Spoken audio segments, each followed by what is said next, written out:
Oke, teman-teman, sekarang kita akan melakukan riset market ya.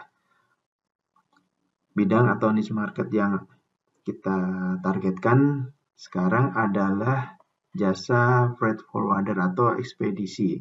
Freight forwarder itu ekspedisi yang identik dengan pengangkutan barang atau kargo ekspor impor ya. Nah, untuk risetnya kita akan target pasar orang-orang yang mencari jasa freight forwarder ini di search engine Google ya.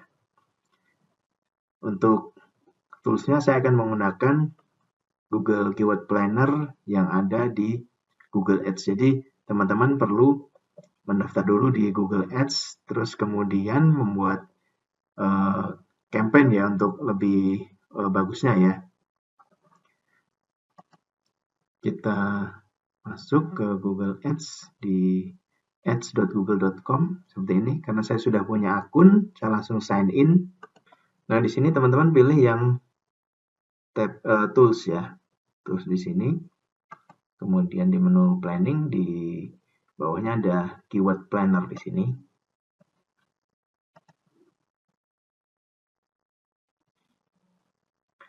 Nah, di sini ada section discover new keywords ya.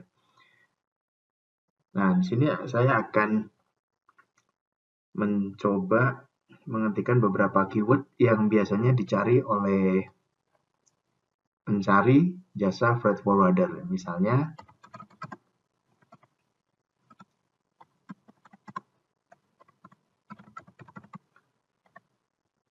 kemudian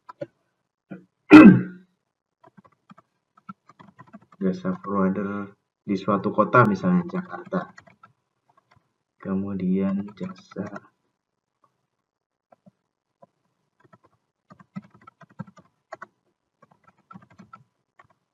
atau yang terkait, misalnya jasa PPJK ya, Jakarta atau PPJK Jakarta. Nah, untuk mengetahui keyword apa yang sebaiknya kita ketikkan di sini, saat ini kita bisa minta bantuan juga ke AI seperti ChatGPT, kemudian Claude AI dan lain sebagainya. Kalau ini yang saya lakukan ini berdasarkan logika dan pengalaman saja. Nah, sekarang ada plusnya. Dengan AI, teman-teman bisa minta bantuan ke AI. Oke. Kita klik result, get result. Nah, sekarang ini artinya apa, teman-teman? Di sini saya ingin meriset nih.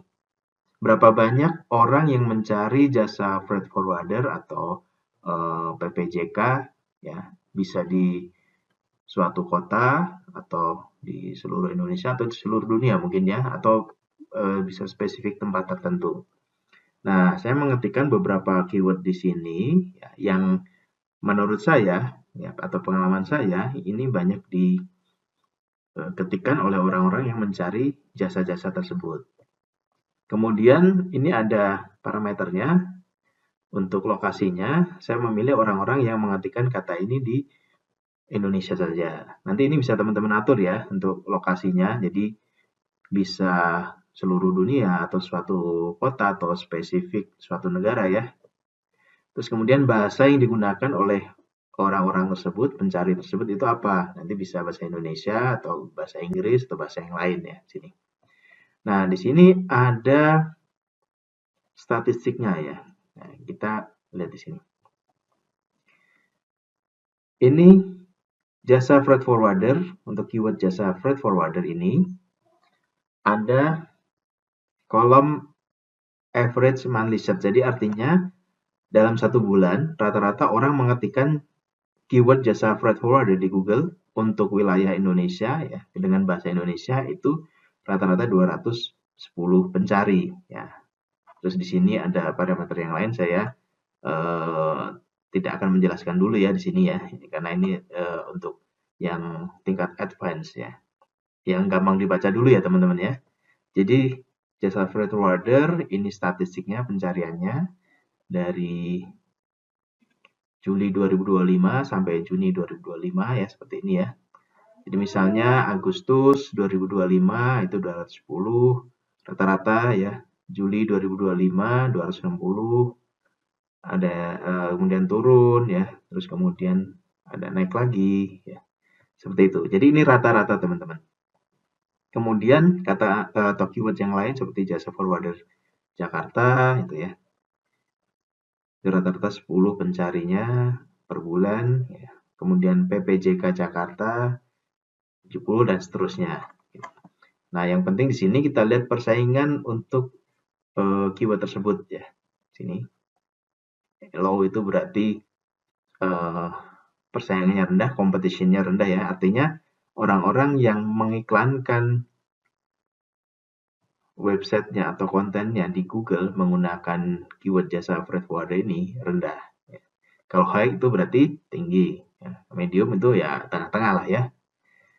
Oke, kemudian selain kita mengetikkan atau mengisikan keyword yang kita punya ya, setelah kita submit tadi, Google juga akan mensuggest ya. Ada namanya keyword ideas. Jadi ini loh, apa namanya istilahnya? Google itu mensuggest kita, ini loh keyword-keyword lain yang mungkin masih berkaitan dengan keyword yang kamu ketikkan tadi gitu. Nah, ini misalnya jasa forwarder ya.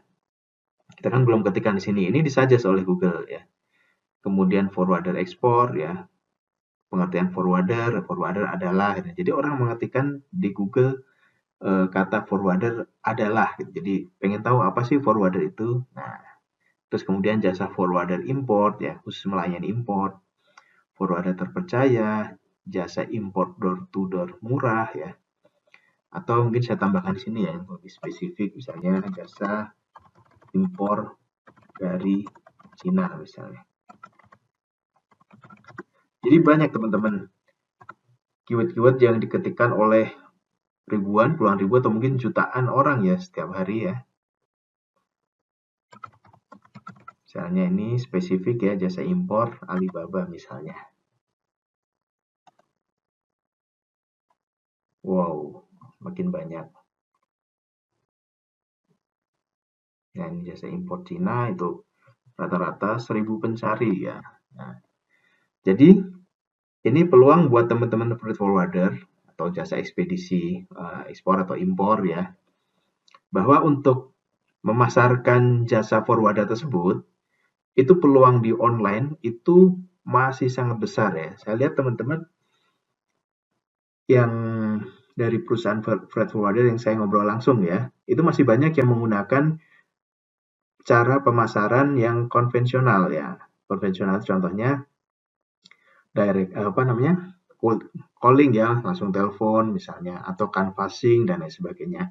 Nah, untuk yang saat ini ya, yang perlu teman-teman ketahui juga, teknik pemasaran digital seperti ini juga sangat powerful. Juga sangat powerful. Ya, ini terbukti ya. Ini kita nanti akan memasarkan jasa ini itu berdasarkan data ini ya, bukan apa istilahnya, bukan kira-kira gitu ya. Ini ada datanya nih.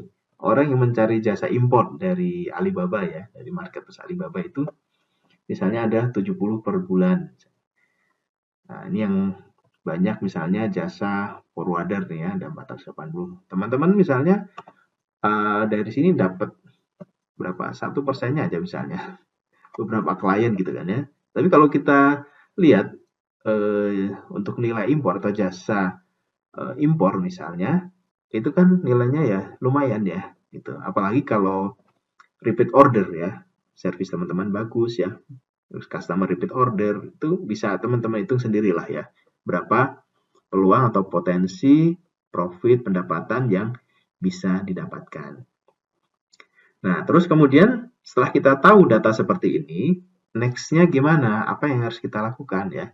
Nah, tentunya karena kita lingkupnya di sini adalah search engine Google ya.